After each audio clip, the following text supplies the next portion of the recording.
Hi, welcome to Gentlemen of Whiskey. I'm John. This is Nate. Hello. And in this episode, we're going to talk about the 5 bottles we would keep.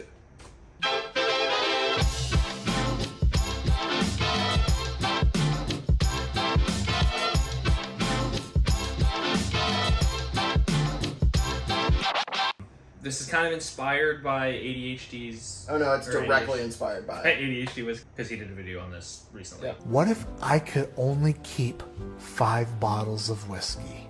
If you have a whiskey channel out there and you're watching this, I double or triple damn dog dare you to make a video challenging yourself to narrow down your collection. If you could only keep 5 whiskeys, which 5 would they be? But these are 5 bottles out of our... Each of us have our own list. Out of our whole collection that we would keep in certain, maybe unrealistic scenarios. Okay, so like if there's a tornado and like you can only like grab what you can carry, you would grab these 5. Or you're moving to France where whiskey is absolute garbage. It's not good. You would and can only take 5 bottles on the plane. These are the 5 bottles you take. And to clarify, these are also 5 bottles that we currently own. Yep. We will show you now. So yeah, let's start with our first bottle. Rock, paper, scissors, go first? Yeah, this always goes so well for us. Rock, paper, scissors, shoot. Ooh, you go. Alright. My first bottle, because it got annexed from one of our previous videos, is this giant bottle of Buffalo Trace. This challenge is kind of also like bottles that are full, because if you can only take 5 bottles, you don't want to take an empty bottle of whiskey if that's the only one that you have, because you're going to run out really quickly.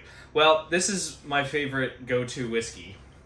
This is a full unopened bottle of my favorite go-to whiskey, and it's a big bottle of my favorite go-to whiskey, which should last me longer. I think it's a phenomenal whiskey if you haven't had it. I'd say anytime you find it in a store, as long as you're not obscenely paying too much for it, go for it. If you find a big handle like this, absolutely go for it. Yeah, and I mean, he's maintained since our first or second video. I don't remember if he said it in the first one, but he definitely said it in the second one that Buffalo Trace is his favorite whiskey. I did say it in the first one, I think, too. So it's a beginnings. And from my beginnings, so I started my whiskey journey on Reddit. So I started, this is a Blue Note, Uncut, our Bourbon selection. So I started writing reviews on Reddit. And then I had the brilliant idea to drag all my friends into my whiskey addiction. Enthusiasm with me. And so Gentlemen of Whiskey was born, and then Gentlemen of Whiskey was born. Hello. So to me, Over this a year is ago now. a bottle that signifies beginnings. Our Bourbon gave me my start in trying to figure out some notes out of whiskey. So this is the first bottle that I'd save. Awesome. All right, so this one is Old Forester Single Barrel Strength. This bottle is one that I've been hunting for a while, and then ultimately found it because of connections that I made in the whiskey world. I met my friend Brantley through actually standing in line at a liquor store waiting for some Angel's Envy cask strength to drop. So to me, this bottle is a signification of something that I've been looking for a while, and the relationships that I've made over the course of hunting and making videos. The PA Bourbon Squad Facebook group has been a great help in both finding bottles and talking about stuff, figuring out content, and that's where Chris from Bourbon of the Week, Bourbon Bill are both from there, and they're great dudes. Check out their YouTube channels.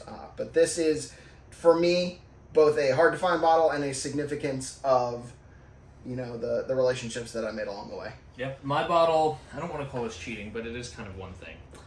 This is the Glenlivet Spectra. This is technically 3 bottles, but they're all smaller bottles, so I feel like it counts because, it makes like 1 bottle's worth Dude, of they're whiskey. freaking adorable. They are adorable. Also, they're 200 milliliter, right? Yeah. So it's One less than a bottle. full bottle. Yeah, right. But the reason I chose this, also this case is addictive, and so if these are post-apocalyptic reasons for grabbing just 5 bottles, this will keep me entertained when the internet goes out, as it probably will in the apocalypse. It'll actually probably be because of the internet the apocalypse happens anyway. But the reason I chose this, kind of similar to your choosing that Blue Note last time, is like Origins. Mm-hmm. You and I, when we first started drinking whiskey, we started appreciating whiskey by getting like a Glenlivet 12. Yep. and drinking it on like your porch and smoking a cigar, and we thought we were living the high life and stuff Yep. like that. So that's where the Glenlivet part comes from me. Glenlivet is my favorite Scotch as well, but I didn't want to choose my favorite Glenlivet, which is a Glenlivet 18. I have a bottle of that. That's a pretty easy to replace bottle. Yeah. And if this is something that I'm going to my shelf to grab stuff that I don't want to have to replace, Yep. because it's one, expensive, because it's hard to find, because you may never like source one again or something like that. I feel like this fits that category more than just a regular like Glenlivet 18. Liquor stores are still gonna have it. This one they won't, and so that's where this one kind of comes from. I'm very excited to try this. Yep. Yeah, we talked about that. That might be an upcoming episode. Hopefully we'll where be. we talk about the Spectra and maybe a couple of the other Glenlivet special editions. Yep. All right, your turn. Okay. My next bottle, sticking with the Scotch theme, is the Lagavulin Distillers edition. For multiple reasons, but one, because I think it's an excellent Scotch. John will counter that because he doesn't like it at all. But I think it's an excellent Scotch.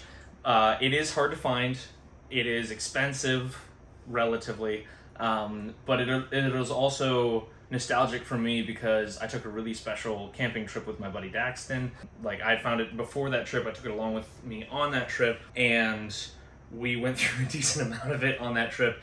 And more than just the whiskey being good, the conversations and the memories from that trip will always be connected with me to this whiskey. So anytime I taste this whiskey, I'm kind of transported to that trip to West Virginia, and kind of memories along with it. And so for that reason, this would be something. This is also a brand new bottle of this that I had tracked down. When I found it, I paid more than what I had paid for the original bottle because that bottle is pretty much empty, just to have this on my shelf again to kind of relive those memories. So I'm glad that you had that opportunity. You do not like this.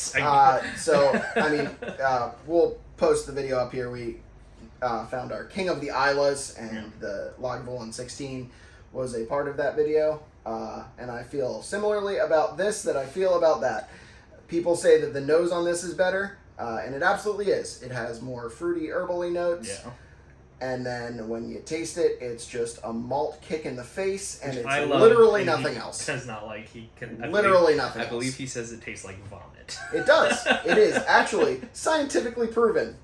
Butyric acid is what makes malt taste like malt, and that is also what makes your vomit taste like vomit. Thanks for that appetizing thought, John. 100%. So, this, vomit. You're on. Okay. This is not in an attempt to be a flex. I've been hunting this bottle for so freaking long. I've had Weller Antique, I've had Weller Special Reserve, I've had a little bit of Weller 12, I've had CYPB. That was one of our 12 Days whiskey bottles, and it was The last one, I think. really great. Yeah. Really good. And I love higher proof things, so Weller Full Proof is right down my alley, and I tracked one down. I did not pay MSRP for it, so that's partly why it's on this list. You paid more. I paid much more, but not. I've only seen it in one store, and that's Justin's House of Bourbon in Louisville, and it was $475. So I did not pay that for this, but I definitely paid more than retail. So the ones where your wife would be like, maybe we should evaluate a budget before you buy this again. we have a balance. Okay. All right. Cool. And in the terms of flexing, let's just get this out of the way. Jack Daniel's Coy Hill would be another one of mine. Another great example of Jack Daniel's making strides. And I cannot speak enough about how much Jack Daniel's is changing their game and changing the game. Because this is... their special releases are crazy. And all of these bottles, like I've had 2 of them, I've tasted from 2 or 3 different bottles now, and they're all fantastic. I think we said that in a previous video even, that Jack Daniel's, even though it's synonymous with just like shooting and like downing quickly to get wasted and stuff like that, we find that Jack Daniel's special edition whiskeys are out of this world good. We've been impressed by almost every single one of them, and none of us really like standard number 7. No. So, and that stuff is delicious. I think it's cool, too, when you're talking about saving 5 bottles, because this is almost like whiskey concentrate, too. And so, like, you can milk this, even though this bottle is not full, but you can milk the rest of this bottle for a little bit longer than maybe some of the other ones, just because it's that little bit higher proof. We did a Jack Daniel's 10 video that we talked about a little Yeah. bit more of this, Yeah. so we'll post that up here. And we will do a tasting on the channel of this at some point. Yep, it's coming. It's going to be a beast, but it's coming. This is not the next one. This is the next one.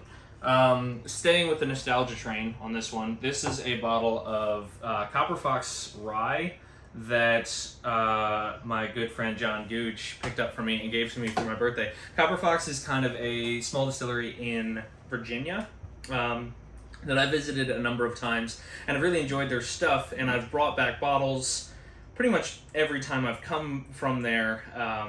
This particular bottle, though, John just randomly found on a shelf at a store, and he's like, hey, Nate likes Copper Fox. It's not open, which means I get to enjoy the whole thing. I'm very excited to try this. I've never tried this particular Copper Fox Rye, but more than anything, this is a sentimental bottle. I will never find another bottle of this again. And I think that's, for that reason, it's just super special. He gave it to me for my birthday. Yep. And so that also carries its notes of nostalgia with it. And I do genuinely like Copper Fox. If you're ever down in Virginia, I would be sure to check them out. So yeah, I love it for that reason. All right, we're going to start breaking the rules here. It's your turn, right? Yeah. So my final bottle for bottles that I would save in whatever event is coming is this bottle of Booker's. I'd mentioned, I think, in our first video that Booker's is probably one of the best bourbons that I have tasted, one of the best whiskeys that I've tasted. This particular bottle was given to me as a gift from some of my closest friends. And for that reason, anytime you get something as a gift, it carries more nostalgia than you can replace with just money, I think, because it means that there's a sacrifice coming from someone that you love. And this is a bottle of Kitchen Table. Booker's goes in batches. Yeah, it does. So you know. I don't know which one this is. Yes, Kitchen Table. I am cheating a little bit, and he will be as well, I think, with his pick, because this bottle is not full. And this bottle not being full, I feel like kind of breaks the mold of the ADHD whiskey thing, but I would still save what's left of this bottle because of how special it is to me from the people that gave it to me, the memories that I have from emptying this much of the bottle, and everything that's gone in this much of the whiskey that we've drunk, and what's left in it is going to continue to be special all the way down to the last drop of it. And so I think for that reason, no matter what, even some of the most expensive bottles of whiskey that I have in my collection that are all the way full, I would save this half a bottle of whiskey over all of those if push came to shove. Well, this is my first taste of Booker's also. Yeah. This was the first time I'd ever tried Booker's. I love Knob Creek, so this was my introduction to Booker's also. All right, so my cheater bottle. Everyone's going to think I'm a tater, and that's fine. This is Blanton's single barrel. This bottle is not important because of the whiskey in it. This bottle is important because this is like Gentlemen of Whiskey as a tasting group. This is our Stanley Cup. This is where we share it at our important events. You know, this has been to Brandon's wedding. This has been to Justin's first house. This has been Dax's kid. We shared a pour of this, and you know, when this bottle is empty, we're gonna refill it. We're gonna refill it with maybe an infinity bottle, maybe another bottle that we grab. Maybe we pour another Blanton's into it. Yeah. But the whiskey in this is not important. It's the fellowship and the friendships that we have. Yeah, like he says, no matter how full that bottle is, it will get refilled, and the glassware that it is will continue to be special. All right, so this has been our You Can Only Keep 5 Whiskeys. Also, like, comment, and subscribe. We are at right around 80 subscribers right now, and our goal is to get above 100. When we do get to 100 subscribers, we will be doing a giveaway here on the channel, some kind of care package of Gentlemen of Whiskey merch items. So stay tuned for that, but also subscribe, tell your friends to have them subscribe, and you can be entered to win that when it happens. More details to come. But yeah, we're Gentlemen of Whiskey. Cheers. Cheers.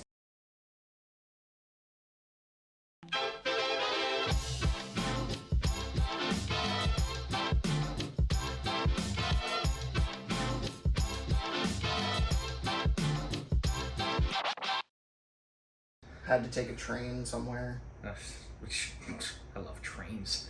I do actually. I actually also love trains.